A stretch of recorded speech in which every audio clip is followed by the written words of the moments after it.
Welcome everyone, happy holidays. Welcome to another episode of Deep Dive Music Reactions. And today we have something a little bit different.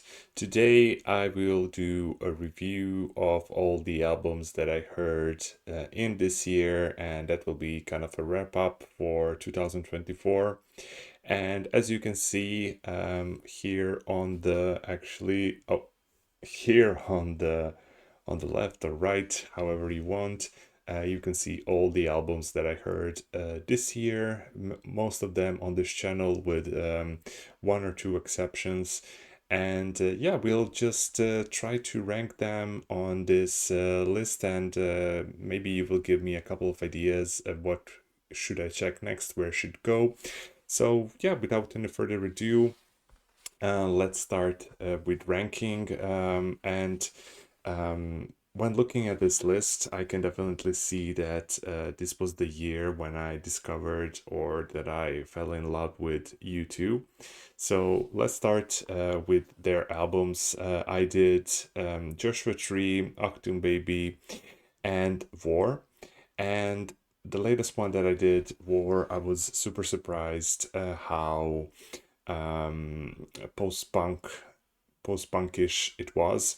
I really enjoyed that album and the songs there, especially like I'm checking at the track list right now. Yeah, of course it starts with Sunday Bloody Sunday, but songs like let me see, yeah, New Year's Day or Refugee, Two Heartbeat as one, Surrender, especially Surrender. Surrender is one of my favorite on this record, and it's almost like a last song on the record. So I would definitely put this one as a Blew Me Away, and I listen it very often. Um, then let's go to Achtung Baby, which was the first album that I heard from the band, and I decided to check this album because it was produced by David Lanois, and as you can see here on the list, there are some other albums that David Lanois produced as well. Mostly, I'm talking about Bob Dylan's "Oh Mercy" and "Mine Out of Time."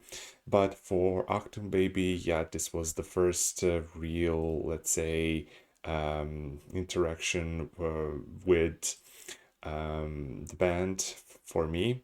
And looking at the track list, yeah, just the sounds here really surprised me how the album still holds up today. It's so fresh. It's, I would say, like U2 goes they transformed with this album, and Zoo Station with all the guitar riffs and layers, and I mean, it's co-produced with Brian Eno, so yeah, I mean, now knowing that there are a lot of sounds, a lot of soundscapes, like effects on this album, and yeah, I mean, song after song, So Cruel is fantastic, Acrobat, um, I mean, not to mention one and all the others, but this one was actually really, really good. So with no surprise, I will have to put it as an album that blew me away as well. And to finish it up with Joshua Tree, I mean, half of this album is filled with um, um, universal hits, radio hits that we all know, even without needing to check U2. So these first three songs, Where the Streets Have No Name, I still haven't found what I'm looking for, and With or Without You.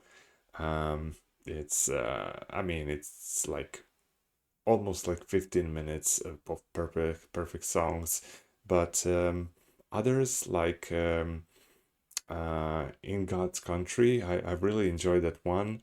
It has a beautiful, beautiful vocal melody, and One Tree Hill, um, Running to Stand Still. I mean, this album is just packed with hits, but as it was like, I would put it in an amazing section just because I knew a lot of songs here, and although it kind of glued me to explore more of the U2 albums, it was definitely amazing experience. And if you have not seen those videos, I'll link everything in the description below so you can check it out on your own a bit later.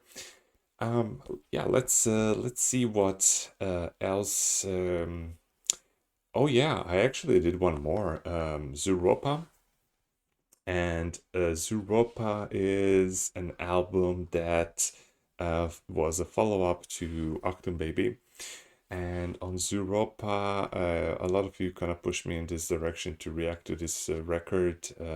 I think it's mostly because it was so different, and you were all wanting me to see my reaction to these Eurodance songs like Lemon and um, uh, Babyface or Zuropa. Um, yeah, I would. I mean, it was okay, but there's no reason for me to listen to this record again. Um, and because of that, I kind of understand how. But this album actually gave me the understanding that I needed, how the band functions and what they are about.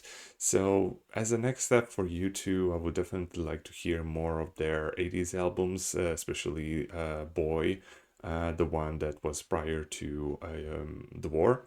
But also maybe something a bit later, How to Dismantle an Atomic Bomb, or maybe something else, like I believe the album is called Pop. Let me know in the comments if you would like me to react to more U2, or if you know any other bands that are similar to U2 or that might fit my taste. Let's see what I have next. Yeah, let's jump into Genesis. I started to react to Genesis back in 2023, and it was most of the prog rock albums with Peter Gabriel that I reacted to, but I didn't react to The Lamb Lies Down on Broadway until 2024. And yeah, song by song, I mean, this is an absolute masterpiece of a record.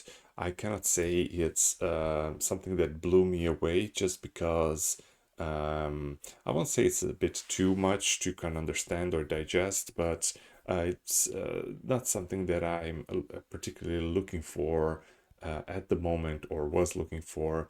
I did listen to that album a couple of times just to kind of try to understand the flow and the energy and the masterpiece behind it.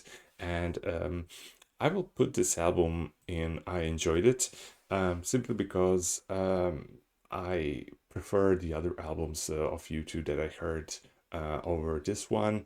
It's not saying that this is not an exceptional album, but I don't see myself going back to it too many times, just because I think I'm kind of done with the prog rock in general, at least as of this year or in the near future.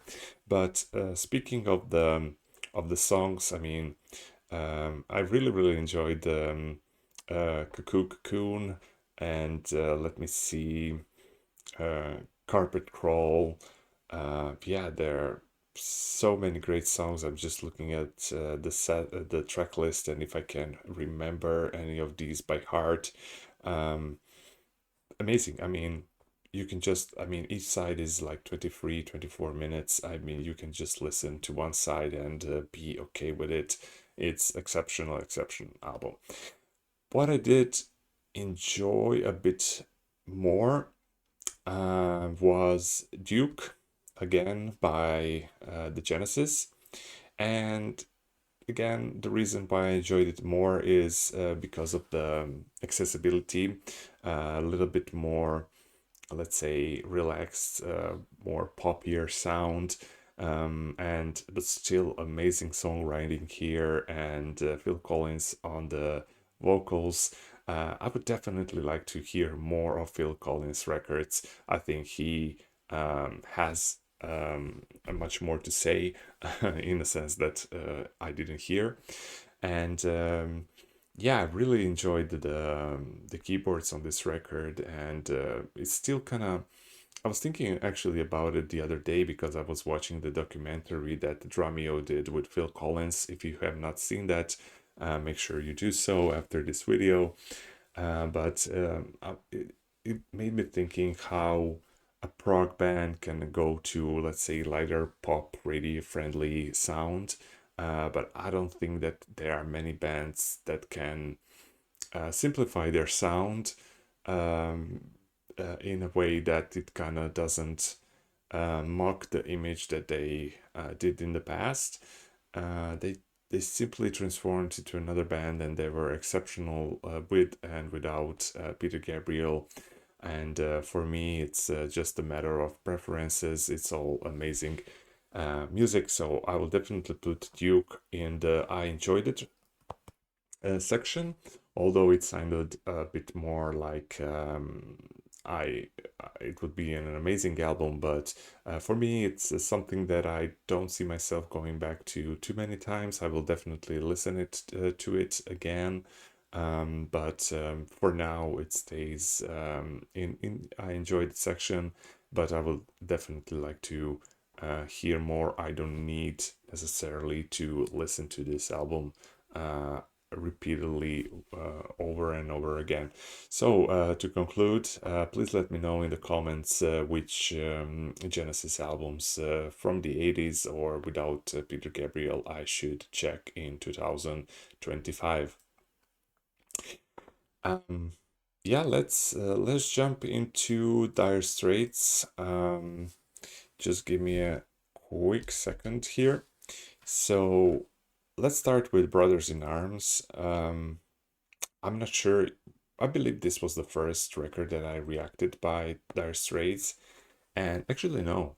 It was their debut record. That was the first one, self-titled, if I recall correctly. And why I think I'm correct is simply because I know how astonished I was with the production and the quality of the sound, and it was definitely one of the best albums I heard this year, and that kind of blew me away, definitely. But with all that aesthetic between all the albums, it kind of spoiled me to a point. It kind of reminded me of Steely Dan, that perfection. But and that guitar sound from Mark Knopfler is exceptional. And just speaking about it, I definitely need to listen more to more Dire Straits albums. And yeah, I definitely want to put this one, looking at the set list, down to the Waterline, Water of Love, setting me up. Sultans of Swing. Um, yeah, these are all exceptional. Um, yeah, but it's the sound, right? Same as with Steely Dan, and I definitely need to hear more Steely Dan as well.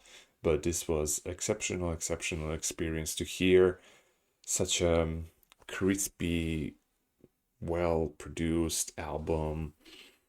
Um, just another tier, like a god tier sound and production. And let me know if you know any other bands or musicians that are so keen to the perfection of their sound. Um, I cannot remember any of them from the top of my head, but not to drag this first album too long, I will definitely put this one in the amazing section. And then I believe after the self-titled, I went to Brothers in Arms. Yeah, that was the one. Brothers in Arms again. What I expected, I got it, but it was filled with super hits. Money for Nothing being one. I mean, 8 minutes.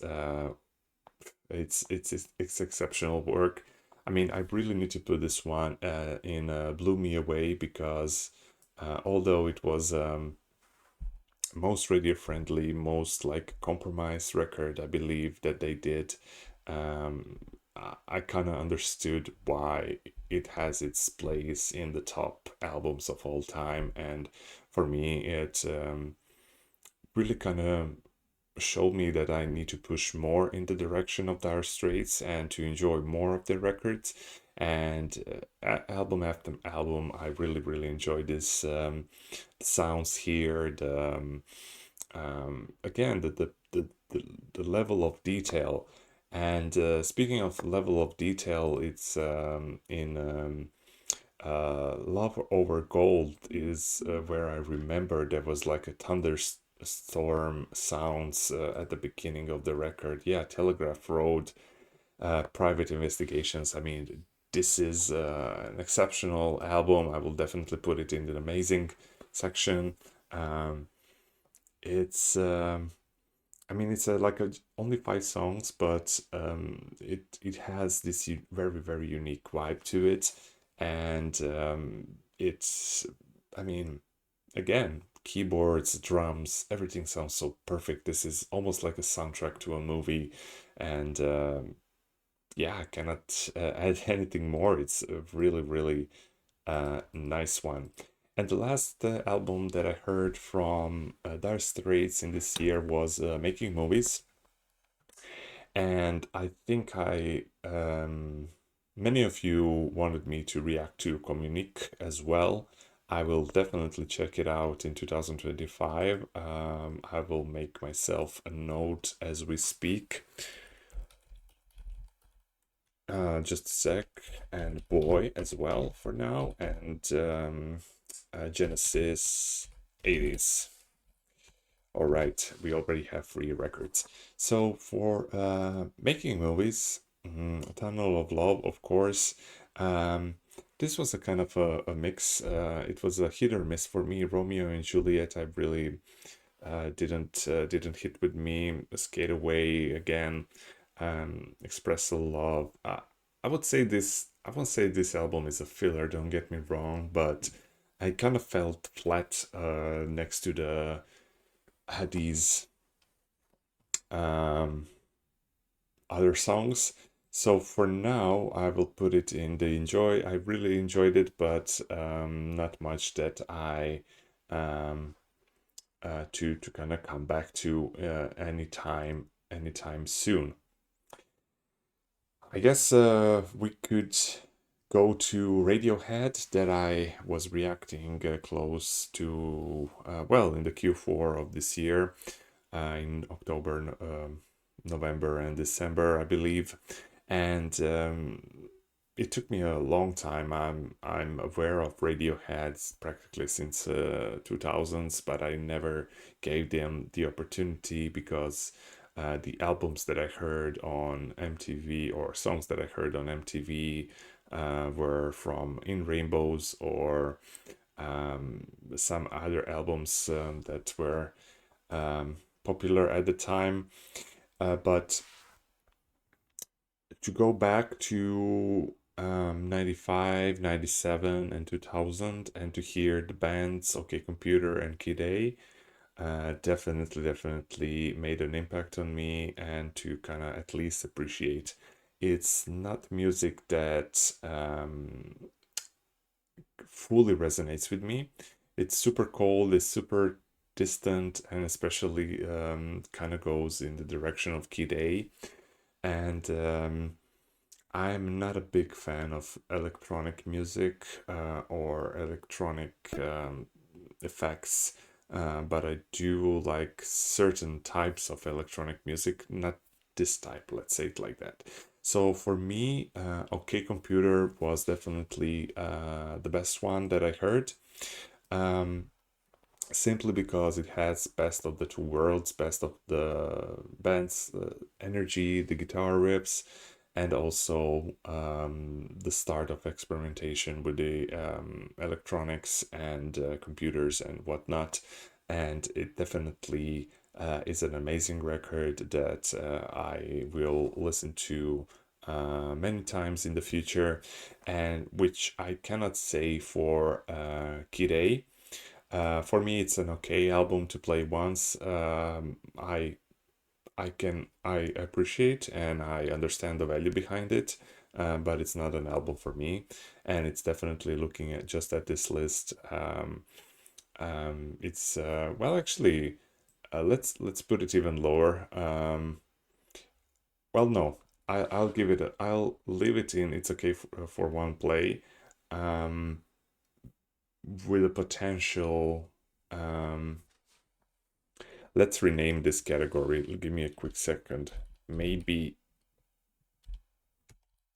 maybe another listen.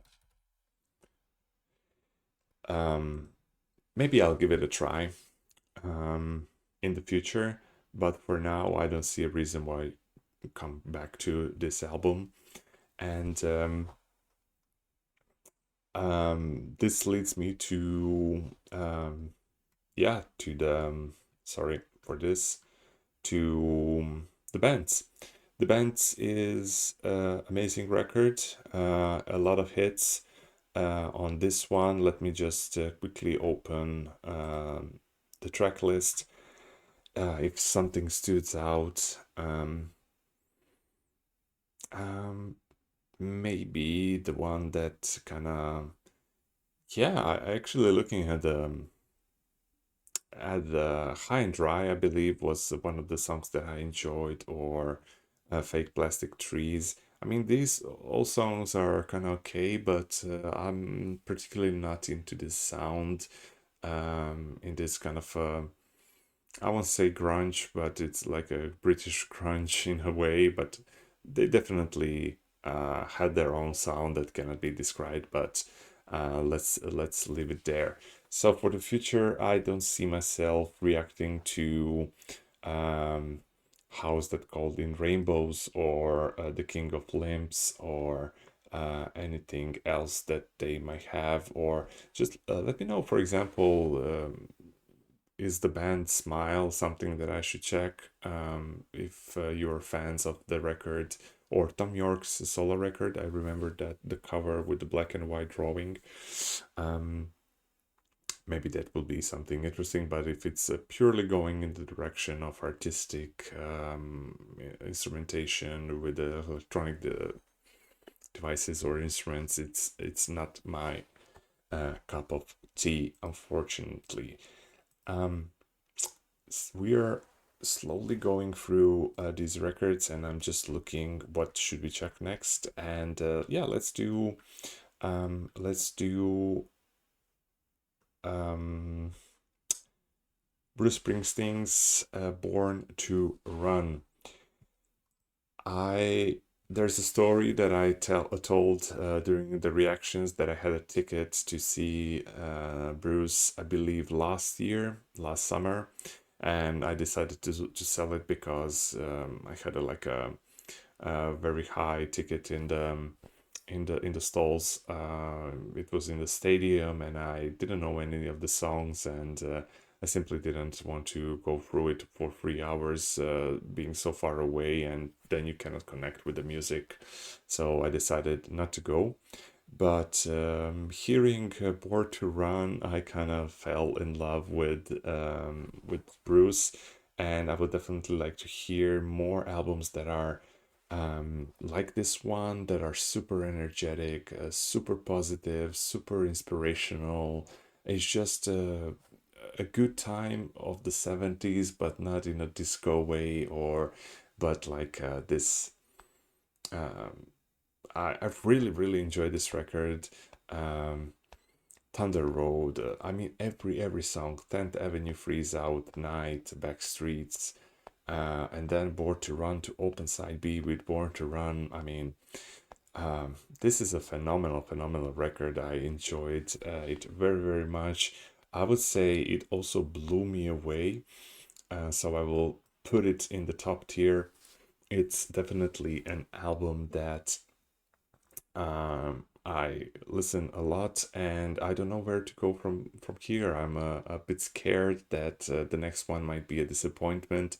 So please let me know in the comments, what should I check next by Bruce Springsteen, as this album was phenomenal. I really like the saxophone sections, the his energy, the piano, the everything. I mean, everything really shines. The backing vocals, everything shines on this record, and I would kind of compare it to Blood, Sweat, and Tears in a sense, but Blood, Sweat, and Tears didn't really click with me, but this one actually did. So yeah, high praise for this record. Um, Another band that I saw live before I listened to many of their albums was The Cure. I'm not sure was that in 2022 or 23, but after seeing them in a concert, I definitely was totally blown away with the atmosphere and with music that they performed. And the only album that I heard from them um, was their most successful record. I cannot now remember the name. Let me quickly check. The Cure. Yeah, Disintegration. Of course, that was the only album that I heard probably 5 or 10 years ago, and I really like that album. I listen to it occasionally, but I wanted to hear more. And the album that I chose to do for more was their sorry, I kind of locked. Let me check the name of the Cure discography. Just give me a quick second. Head on the Door. Sorry about that. So Head on the Door is an album that is very accessible. It has a lot of great radio-friendly songs. It's I believe, a perfect introduction to the world of The Cure. And listening to it, I kind of understood that I would like to explore more of these goth or post-punk records. And yeah, I mean, Kyoto song, Push, especially Push, is one of my favorites by far. I even when I was listening to the album, I remember that I heard it live first, and it was one of my favorite songs of the evening. And I didn't know the name of the song, but when I heard it on the album, I kind of immediately remember. So I really like this album, and I would definitely like to hear more. Everyone says Pornography. I will definitely check Pornography. Let me make that note right away. And yeah, again, please let me know for Bruce Springsteen what to check. Um, Amazing record. If you have not heard it, give it a go. I will put it in the amazing section. It's again amazing record, and I really enjoyed it. It didn't blow me away because I kind of knew the standard that The Cure has. Disintegration would definitely be an album that blew me away, but I heard that album before and not last year.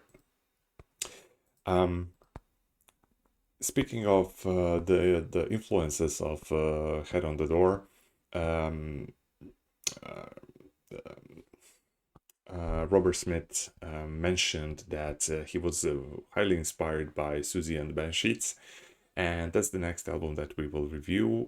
Their Kaleidoscope record is the one that I reacted on the channel, and this was one of the biggest disappointments for me. I did not enjoy that record at all. I was really struggling to go through it, and it's one of the albums that I won't listen again. I still think Susie and the Banshees have better albums because I heard many of their songs on the radio, and I like their songs, but this album didn't have any of them.